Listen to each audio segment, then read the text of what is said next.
यह कहानी है छोटी पहाड़ी के घने जंगलों की, जहां पर जानवरों के लिए खाने का अकाल पड़ गया था।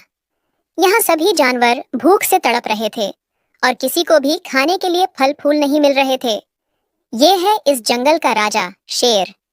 इसने जंगल के एक बगीचे पर कब्जा कर रखा है और जो भी जानवर शेर से खाने की भीख मांगता है, इसके आगे गिड़गिड़ाता है। ये शेर उसी को थोड़े से फल देता है जो उसके सामने खाने की भीख नहीं मांगता है। ये उसके लिए बिल्कुल भी फल नहीं देता है। रुक जाओ बेटा, तुम यहीं रुको। मैं शेर महाराज से तुम्हारे लिए कुछ भोजन लेकर आती हूँ। इतना कहकर ये हिरनी अपने बच्चे को गुफा के बाहर ही छोड़कर गुफा के अंदर शेर से खाना मांगने के लिए चली गई। नमस्कार शेर महाराज। शेर महाराज, मेरे बेटे ने 2 दिन से कुछ नहीं खाया है, उसके लिए थोड़े सी फल दे दो महाराज। अरे नहीं नहीं, यहाँ कोई फल बल नहीं है, यहाँ से चली जा। हिरनी बरना, मैं तेरा शिकार कर लूंगा। तू भूल गई है क्या? तेरे हिरण का शिकार मैंने ही किया था। नहीं महाराज, ऐसा मत बोलिए। मुझे थोड़े से फल दे दीजिए। मेरा बेटा बहुत भूखा है। मुझे कोई याद नहीं है कि मेरे पति का शिकार किसने किया था, और अगर आपने किया भी होगा तो यह तो अच्छी बात है ना, क्योंकि भूख में तो आदमी कुछ भी कर सकता है, और तुम्हारा खाना तो हम जैसे जानवर ही हैं, इसलिए कर लिया होगा। शेर महाराज, मैं आपके आगे हाथ जोड़ रही हूँ। मेरे बेटे के लिए थोड़े से फल दे दीजिए। हाँ हाँ हाँ हाँ, अच्छा अच्छा, ठीक है, चलो लोमड़ी, इसको थोड़े से फल दे दो। फिर शेर हिरनी को थोड़े से फल दे देता है और वह अपने बच्चे को फल खिला देती है। उसको सब पता है कि उसके पति का शिकार इसी शेर ने किया है, लेकिन वह कर भी क्या सकती है। अगर शेर से जवान लड़ाएगी तो भूखी ही मर जाएगी। एक बार एक हाथी अपने लिए भोजन की तलाश में भटक रहा था। सुबह से शाम हो गई, लेकिन उसे कुछ भी नहीं मिला और भटकते भटकते उसकी भूख और भी बढ़ गई थी। तभी उसके सामने अचानक से एक भालू आ गया और भालू हाथी को देखकर रुक गया और हाथी से बोला, अरे हाथी दादा, नमस्ते। कहाँ जा रहे हो आप इतनी जल्दी में? जरा मुझे भी तो बताइए, कहाँ इतनी दौड़ लगाते जा रहे हो? नमस्ते भालू, बस कहीं नहीं, मैं तो यहीं भटक रहा हूँ। क्या करूँ, और भटकने के अलावा मुझे है ही क्या काम। बस इधर उधर भटकते रहता हूँ और इसी तरह मेरा टाइम पास भी हो जाता है और दिन भी निकल जाता है। अरे हाथी दादा, आप तो झूठ भी अच्छा बोल लेते हो। मुझे सब पता है, झूठ बोल रहे हो आप पक्के में किसी न किसी वजह से परेशान नजर आ रहे हो। आप मुझे बताओ, क्या परेशानी है आपको? क्योंकि परेशानी दूसरों को बताने से कम हो जाती है। शायद मैं आपकी कुछ मदद कर दूं। अब मुझसे भी क्या शर्माना हाथी दादा, अब बता भी दो मुझे क्या परेशानी है। आपकी परेशानी तो आपके चेहरे पर नजर आ रही है हाथी दादा, और आप तो आज बहुत थके हुए भी लग रहे हो। हाँ भालू भाई, मैं परेशान तो हूँ, क्योंकि मैं सुबह से ही भोजन की तलाश में भटक रहा हूँ, लेकिन मुझे आज एक भी फल नहीं मिले हैं और मैं सुबह से ही भूखा हूँ और बहुत थक भी गया हूँ। अब क्या करूँ, इस जंगल में तो एक भी फल नहीं है। अगर ऐसे ही कुछ भी खाने को नहीं मिला तो ऐसे में तो मैं भूखा ही मर जाऊंगा। अब तुम ही बताओ भालू भाई, यह परेशानी की बात है कि नहीं? हमारे लिए जीवन जीने के लिए सबसे ज्यादा भोजन और पानी की जरूरत होती है।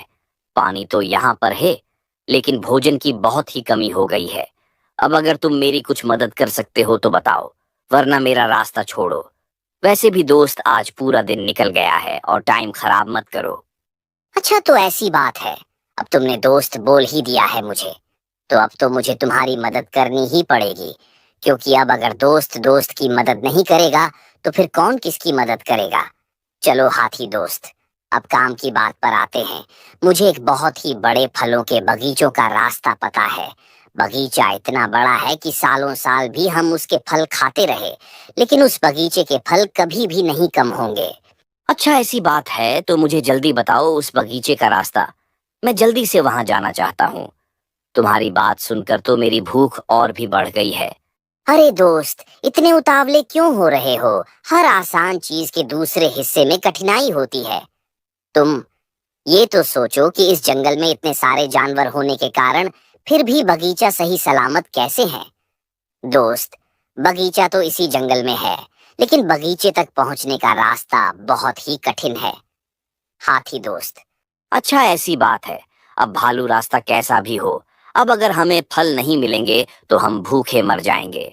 लेकिन भूख से मरने से अच्छा है कि फल खाने के लिए बगीचे में जाएं। जो होगा देखा जाएगा। तुम मुझे बगीचे का रास्ता बताओ, और रास्ता कैसा कठिन है, क्या बात है, सब बताओ। अच्छा ठीक है हाथी दोस्त, मैं तुम्हें वहीं चलकर सब बताता हूँ, चलो मेरे साथ। फिर हाथी और भालू बगीचे के पास पहुंच गए। वहां जाकर उन्होंने देखा कि यहाँ पर खाई तो बहुत गहरी है और बगीचे तक पहुंचने का रास्ता तो नामुमकिन है, क्योंकि अगर छलांग लगाकर इस खाई को नापने की कोशिश की और अगर पानी में गिर गए तो पानी में खतरनाक मगरमच्छ रहते हैं जो कि शिकार करने में 1 मिनट का टाइम भी नहीं लगाएंगे। बस यही कारण है कि इस बगीचे तक अभी तक जंगल का कोई भी जानवर नहीं पहुंच पाया है और इसी वजह से बगीचे के फल सुरक्षित हैं। लेकिन भालू और हाथी को अपने सामने बहुत फल दिख रहे थे। उन फलों को देखकर दोनों के मुंह में पानी आ जा रहा था। अब भूख तो दोनों को ही लगी थी, लेकिन भूख के मामले में तो सबसे ज्यादा भूख हाथी को लगी थी। अरे भालू भाई, तुम तो मुझे बिल्कुल सही जगह लेकर आए हो। अरे वह क्या ताजे ताजे फल दिख रहे हैं, उन्हें देखकर तो मेरे मुंह में पानी रुक ही नहीं रहा है। भालू भाई देखो, इन फलों को कितने अच्छे लग रहे हैं। तुम्हारा ये एहसान तो मैं जिंदगी भर नहीं भूलूंगा। भाई, इन फलों को खाकर तो मजा ही आ जाएगा। भालू भाई, लेकिन एक दिक्कत है, इस खाई को हम पार कैसे करेंगे? मैं तो इस खाई को कभी भी पार नहीं कर सकता, क्योंकि मेरा वजन ही इतना है कि मैं छलांग तो लगा ही नहीं पाऊंगा। अरे भालू भाई, कोई उपाय बताओ उन फलों तक पहुंचने का। मुझसे अब और इंतजार नहीं हो रहा। हे, मुझे जल्दी से बगीचे में जाना है, कोई रास्ता तो बताओ भाई। अरे हाथी दादा, अगर वहां तक पहुंचने का कोई रास्ता होता तो मैं अब तक तो वहां पहुंच चुका होता, और मैं तुम्हें क्यों बताता इस जगह के बारे में। देखो हाथी दादा, बात ऐसी है कि अगर हम दोनों मिलकर कोई प्लान करें तो वहां तक पहुंचने का कोई ना कोई रास्ता तो मिल ही सकता है। मैंने अकेले ने तो बहुत बार वहां तक पहुंचने की कोशिश कर ली है, लेकिन हर बार असफल हुआ हूँ। इसीलिए मैंने इस बगीचे के बारे में तुम्हें बताया है, ताकि हम दोनों मिलकर कुछ ना कुछ करके वहां तक पहुंच जाएं। फिर हाथी और भालू जंगल में खाई पार करने का रास्ता खोजने के लिए निकल गए। हाथी और भालू को कुछ भी समझ में नहीं आ रहा था कि क्या करें क्या ना करें। बस वह दोनों तो यही सोच रहे थे कि कैसे भी खाई को पार कर लूं। बस फिर कोई टेंशन नहीं है, फिर तो अपना जीवन आराम से निकल जाएगा। फिर इतने में भालू बोला, अरे हाथी दोस्त, मुझे एक आइडिया आ रहा है। क्यों ना हम एक छोटा सा लकड़ी का पुल बना लें और उससे हम खाई को पार कर लें, और पुल से अच्छा कोई रास्ता खाई पार करने का हो ही नहीं सकता। बोलो हाथी दोस्त, क्या बोलते हो? सही कहा ना मैंने? अरे नहीं यार भाई, एक लकड़ी का पुल मेरा वजन कैसे सहार सकता है? मेरा वजन सहारने के लिए तो एक लोहे का पुल चाहिए, और मुझे तो लगता है मेरा वजन तो लोहे का पुल भी नहीं सहार सकता है। अरे भाई, कोई दूसरा रास्ता खोजो। क्यों मुझे मारने की प्लानिंग कर रहे हो? अरे कुछ नहीं होगा भाई, मुझे पता है कैसे क्या करना है। मेरे पास एक लकड़ी का बहुत ही बड़ा और मजबूत टुकड़ा रखा हुआ है। उसको हम पुल पर से बिछा देंगे और उसके दोनों तरफ एक सपोर्ट भी लगा देंगे। फिर तुम देखना कि उसकी मजबूती और भी बढ़ जाएगी, और फिर हम आसानी से उसको पार कर लेंगे। तुम मेरा भरोसा तो करो दोस्त, कुछ नहीं होगा। और फिर एक बार हम उस तरफ पहुंच गए तो उस तरफ पर्याप्त मात्रा में फल भी है और पर्याप्त मात्रा में पानी भी है। ना हमें खाने की टेंशन होगी और ना ही पीने की टेंशन। हम दोनों आराम से अपना जीवन वहीं काट लेंगे। बस तुम मेरा एक बार विश्वास करो, तुम्हें कुछ नहीं होगा भाई।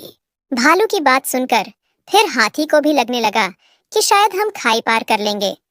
फिर हाथी ने भालू को लकड़ी का पुल बनाने के लिए हाँ बोल दी, और फिर दोनों ने मिलकर लकड़ी का पुल भी बना दिया। और फिर शुरुआत में लकड़ी का पुल पर चलने की बात आई तो सबसे पहले भालू गया, और भालू ने आसानी से लकड़ी के पुल को पार कर कर खाई के उस पार पहुंच गया। अब हाथी की बारी थी, लेकिन हाथी ने भालू को खाई पार करते हुए देखा तो उसे भी लगा कि शायद मैं भी पार कर सकता हूँ। लेकिन उसके मन में डर तो लग ही रहा था। फिर भी हिम्मत बांधते हुए हाथी लकड़ी के पुल पर जाने लगा और खाई पार करने लगा। फिर हाथी जैसे ही लकड़ी के आधे पुल पर पहुंचा, वैसे ही लकड़ी के पुल में से टूटने की आवाज आने लगी। तब हाथी समझ गया कि अब लकड़ी का पुल टूटने वाला। इतने में हाथी ने पूरी हिम्मत से एक छलांग लगाई और लकड़ी का पुल टूट गया। लेकिन हाथी खाई पार करने में सफल हो गया। हाथी बहुत ही घबरा गया, लेकिन उसने खाई पार कर ली तो उसे फिर खुशी भी हो रही थी। गजब मेरे भाई, तुमने तो मौज ही कर दी। देखा दोस्त, कहा था ना मैंने कि तुम आसानी से खाई पार कर सकते हो। मुझे तुम पर पूरा विश्वास था। तुम तो फालतू में ही टेंशन ले रहे थे। अच्छा रुक जा, मैं तुझे अभी बताता हूँ कि कौन फालतू में टेंशन ले रहा था। रुक तो सही। अरे रुक जा भालू, अब क्यों भाग रहा है? फिर भालू और हाथी दोनों बगीचे में पहुंच गए। दोनों ने अच्छे पेट भरकर फल खाए और दोनों ही फिर आराम करने लगे। तभी दोनों को बगीचे में बैठा देख एक हिरण अचंभित हो गया और फिर हिरण भालू हाथी को जोर जोर से पुकारने लगा। अरे हाथी दादा, अरे भालू दादा, मुझे भी कुछ फल दे दो। मुझे तो बहुत भूख लगी है और आप लोगों को तो पता ही है कि जंगल में कुछ नहीं है खाने के लिए। लेकिन मेरी तो समझ में नहीं आ रहा है, आप दोनों वहां पहुंचे कैसे हो? अगर मैं भी वहां पहुंच जाता तो मजा ही आ जाता। फिर हाथी और भालू ने हिरण को भी थोड़े से फल दे दिए और उन फलों को खाकर हिरण बहुत खुश हो गया।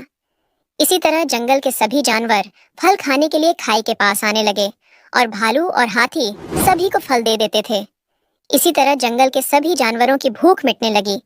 भालू और हाथी वहीं बगीचे में रहते, वहीं खाते, वहीं पीते और जंगल के सभी जानवरों को भी फल दे देते थे। इसी तरह शेर के पास भीख मांगने अब कोई भी जानवर नहीं जाता था। तो ये सब देखकर शेर बहुत ही परेशान हो गया था। फिर एक दिन शेर ने लोमड़ी से पूछा, अरे लोमड़ी, मेरी तो कुछ भी समझ में नहीं आ रहा है। ये क्या हो गया है? अब तो मेरे पास कोई भी जानवर भीख मांगने के लिए नहीं आता है और ये सब देखकर तो मुझे बिल्कुल भी अच्छा नहीं लग रहा है, क्योंकि जब तक कोई मेरे सामने खाने के लिए गिड़गिड़ाता नहीं है तब तक मुझे मजा नहीं आता है। लेकिन इस जंगल में तो एक भी फल नहीं है। जितने भी फल हैं तो वह मेरे पास ही हैं। तो फिर जंगल के सभी जानवर खाते क्या हैं?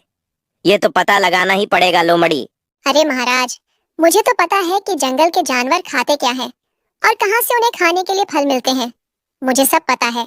अरे मूर्ख लोमड़ी, तो तूने मुझे पहले क्यों नहीं बताया? मैं तो कब से परेशान फिर रहा था। तुझमें थोड़ा सा दिमाग है कि नहीं? महाराज, आपने मुझसे पूछा ही नहीं तो मैं कैसे बताती।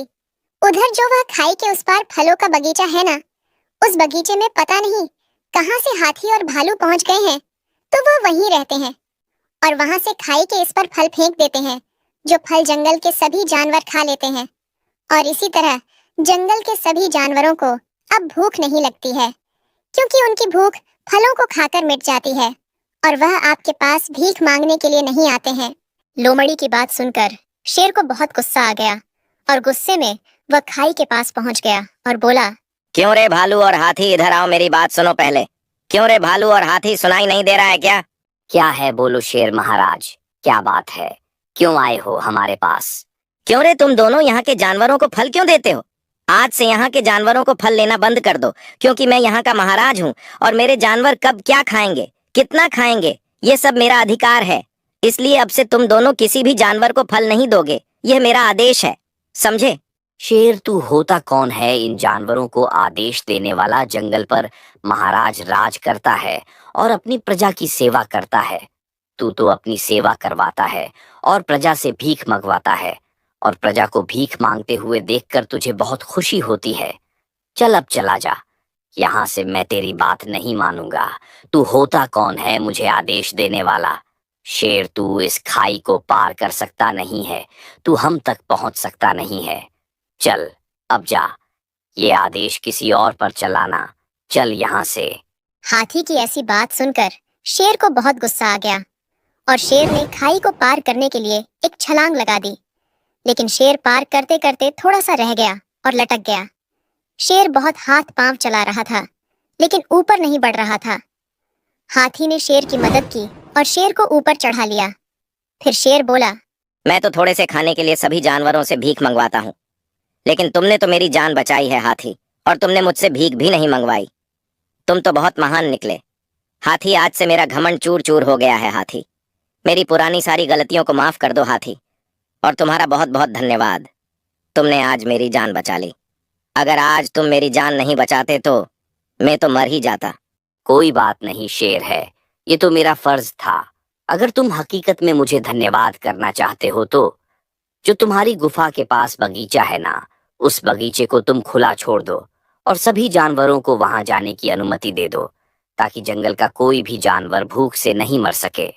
फिर शेर ने हाथी और भालू की बात मान ली और गुफा के पास वाली बगीचे का रास्ता सभी जानवरों के लिए खोल दिया है। इस तरह जंगल के सभी जानवर खुश हो गए और सभी जानवरों को पानी और खाने की पर्याप्त व्यवस्था हो गई। दोस्तों, कहानी अच्छी लगे तो वीडियो को लाइक और चैनल को